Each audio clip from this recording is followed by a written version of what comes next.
¿Estás listo, güey? ¿Del agua no vas a pasar, güey? ¿Cómo que para qué? Efectivamente, güey. Yo soy Piña. Piña Express. Esto es Radio Paini. Cámara, estamos al aire. Whatever alternative press was showing at the moment, that's what I was jumping into when I was a kid. And that kind of shaped my musical journey. You've been playing since 2013. My algorithm was like, dude, like you really need to get into these guys. Like you listen to all the similar bands, you should get into Boston Manor. So I was like, okay, let's do it. And then I heard Halo and I was immediately hooked. So I wanted to ask on your influences. We will be building up a playlist so people can be like putting it up to hype themselves before the Boston Manor show. Cool. Yeah, that's right. Yeah, that's a great idea. As we're building a playlist, I'm gonna ask you like probably like between 10, 12 questions about bands that you hear. Like no wrong answers. Whatever song pops into your head, like don't overthink it. It's just like a pretty simple thing. Awesome. Yeah, let's do it. Can you please present yourself and which band do you play and what's your position in it? Mike Cunniff, I play guitar in Boston Manor. And we're coming to Mexico City on September 5th. You definitely had a MySpace, right? I did actually, yeah. Like there was like any like MySpace hero kind of band, you know, like a band that only lasted like around that era that you were listening to when you were younger. Did you enjoy it? That's so weird that you asked me that question. I went into my Apple, your iTunes just saves everything that you've ever downloaded with that account. There was a band from MySpace that I really liked called End the Stars, and they were like a post-hardcore band. And I came across their EP 2 days ago, and I was like, oh my God, like completely forgot about this band. I really love them. But yeah, there was a band from the UK called Blast Stereo's Loud that I really liked, and then there was a MySpace band called End the Stars. They are not on Spotify. No, they're long gone, my friend. It was a long time ago. Yeah, it probably was just one EP, but I'm always like glad to hear about this kind of jewels that like they probably would have happened if they like kind of like sold their own or like nobody actually got like a real job or got into college or had kids or whichever reason bands tend to end when we move from like teenagers to adults, right? You guys are from Blackpool, right? Are you from Blackpool originally too? Not me. So my brother, who's also in the band, we moved here a while ago. Our dad was in the military, so we moved around a lot. Like I came here from Paris, actually. We lived in Paris. I grew up there as a teenager. So cool. I've lived in Blackpool for a while now. Yeah, the rest of the guys are from here. Do you have like a hometown heroes band, like somebody who's from Blackpool? Did you listen or enjoy? No. No one's come from Blackpool. Do you know who was born in Blackpool but they didn't really live here? It was Robert Smith, the singer of The Cure, and then one of this electronic duo artists from the 80s and 90s called the Pet Shop Boys. But Blackpool is not known for its bands. It's pretty dreadful, to be honest. There's not many bands or artists that have come out of Blackpool. Yeah, so big shit that like Blackpool band is actually doing a Latin American full-blown tour, man. Like, congrats It's on awesome, that. man. Yeah, it's really cool. Really cool.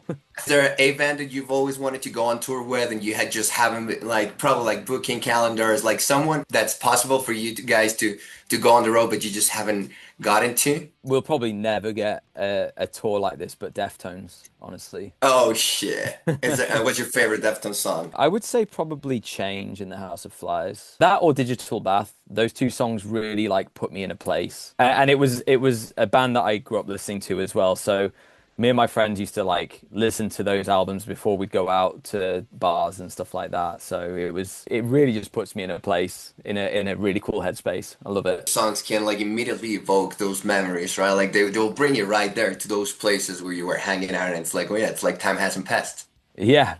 When actually time has passed so much that my back hurts all the time now. So dude, sometimes all I have to do is wake up and I'm in pain for no reason. You know, I'm just like, God, why is this getting old?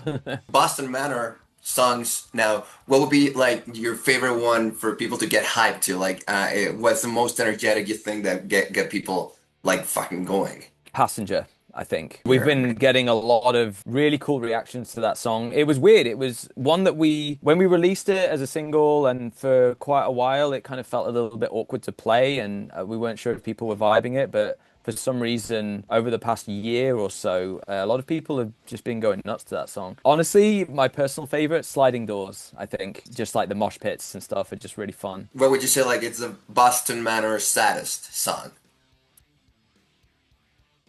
That is a good question. I think there's a song called Broken Glass on our first album that is about Henry's friend that got involved in a car crash because the person that was driving was drink driving, and severely ruined his life, basically.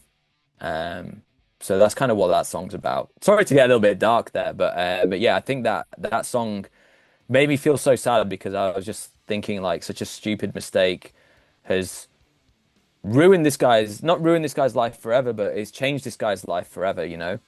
And just the idea of that makes me feel so sad and so anxious, you know, just a little thing like that that can go wrong and your life is very different for the rest of your life. Now we can line it up a little bit more. Now go over there. Cover songs. Like, have you listened to a cover song by any band that you like and you're like, dude, they killed it. It's fucking better than the original one. I actually do. Do you know the band Placebo? They do a cover of Kate Bush, Running Up That Hill. I think it rips. I think it's way better than the original. I know Kate Bush wrote the song, but I think Placebo just captured the mood a lot better than the original one. I think it's so good. You gotta love it when that happens, right? Like kind of like what happened with Hurt when Johnny Cash covered Hurt from Nine Inch Nails. And Trent was like, dude, it's your song now. Like, what the fuck am I gonna do after this?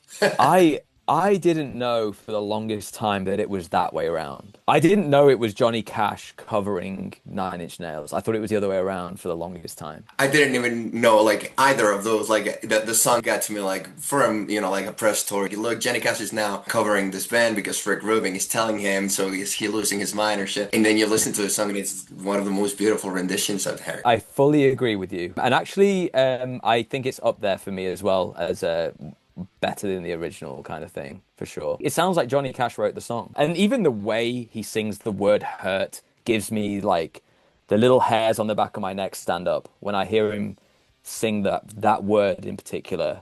It just sounds like he's genuinely hurt. Like it's amazing. Any underrated bands that you think like, oh, like this one, a song that like you really dig, it like kind of gives you this feeling like, man, like more people should listen to these guys. Yeah, there's a young band that we brought on tour with us in the United States called Farmer's Wife. Really, really cool kids, man. Like they're cooler than we'll ever be, especially at that age. One of the members, I was talking to them about like the grunge movement and music from like the 80s and 90s, and he was teaching me stuff, and I was just like, I had no idea. They all use real amps and pedals and stuff like that. They're super grungy. Two female members that absolutely rip and just so fearless. I walked up to them one day and I was drinking Shirley Temple, which is grenadine and soda water. So it's really sweet, but when you add vodka, it becomes a dirty Shirley. And they looked at what I was drinking and they were like, what's that? And I was like, dirty Shirley. And they were like, oh, are you drinking that because of us? And I was like, what do you mean? And they were like, this first song that we play is called Dirty Shirley. And I was like, oh man, that's so weird. But that song is a ripper, man. It's really cool, very grungy. Actually, the whole tour party at the end, it was actually the last day was very sad. Everyone, it was so funny actually because after a few days, I was seeing pictures of members from one band and another band together, just like out shopping or out getting coffee and stuff like that. Like they'd known each other for years. We picked the right bands. Like we always want to do that. We want to bring people that are like they get on straight away and they all love the same stuff. They're all there for the right reasons, and they're all just like super nice people. They're easy to get on with. Book bands that you want to listen to every night, because normally when you book those bands, the people behind the music are so sincere and so nice, and they're just like, yeah, we're here to fucking rock. We're going to see them every day. I want to get to know them. I want to become friends with them. We've always done that. We've always brought bands on tour with us that we're fans of, that we like. And it's always paid off. They've always been really cool. When we did our Europe tour, and not many UK bands do this, we brought two bands from Belgium with us that we just genuinely really like their music. One of them was a shoegaze band called New Moon, Another was a melodic hardcore band called Wrong Man. They're the best. The singer of New Moon, me and him became best friends to the point where like I literally spoke to him a few days ago on the phone for like 3.5 hours. I was just like, I wish I knew you earlier in my life. We would have been best friends. There's so many weird coincidences. That kind of vibe that you get when you meet someone new, and it's like, dude, if you were in my high school class, like history would have been Oh, different, right? absolutely, absolutely. He's the friend that I always wish that I had in my life. Same goes for the rest of the guys in the band. Straight away, we were like, man, these guys are a vibe. Like resonated with them in an honest way, and you were like, yeah, these are the Yeah. people who I not only need on my flyers, but I need on like my touring party. Like I'm gonna be probably sharing meals with them. I'm gonna be sharing airport spaces. We're gonna be slipping together probably. So just to close it out, can you give me like what's your jam right now? Like what you've been listening to? It doesn't have to be like one that's just like fresh and new, just came out, but something that you've been really jamming to right now. There's a band called She's Green. They just released an EP. It's very good. I've just been listening to it start to finish every day, and it's just such a nice vibe. How did you find them? I'm always looking for new music. I'm a big fan of shoegaze music, so I feel like the community is quite.